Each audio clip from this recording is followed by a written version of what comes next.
ক্ষমতাচ্যুত আওয়ামী লীগ সরকারের সাবেক শিল্প প্রতিমন্ত্রী কামাল আহমেদ মজুমদার বলেছেন, আমি মৃত্যুর আগ পর্যন্ত আর আওয়ামী লীগের রাজনীতি করব না। আমি কোনো পদে নেই, প্রাথমিক সদস্য পদ থেকেও পদত্যাগ করেছি।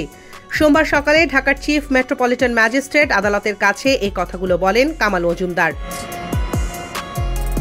রাজধানীর কাফরুল থানায় দায়ের করা আতিকুল ইসলাম হত্যা মামলায় কামাল মজুমদার সহ ৬ জনকে সিএমএম আদালতে হাজির করা হয়।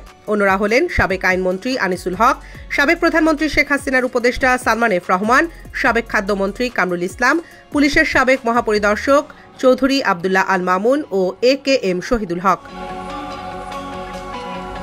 এই মামলায় তাদের প্রত্যেককে গ্রেফতার দেখানোর বিষয়ে পুলিশ আবেদন করলে তা মঞ্জুর করেন আদালত। আদালতের কাঠগড়ায় দাঁড়িয়ে কান্নাজড়িত কণ্ঠে ন্যায় বিচারের আকুতি জানান সাবেক শিল্পমন্ত্রী কামাল আহমেদ মজুমদার। তিনি বলেন, আর কখনোই আমি আওয়ামী লীগের রাজনীতি করব না। গত বছরের 19 অক্টোবর রাত 12:30টার দিকে রাজধানীর গুলশানের একটি বাসা থেকে কামাল আহমেদ মজুমদারকে গ্রেফতার করা হয়। তারপর তাকে বিভিন্ন হত্যা ও হত্যা চেষ্টা মামলায় গ্রেফতার দেখানো হয়েছে।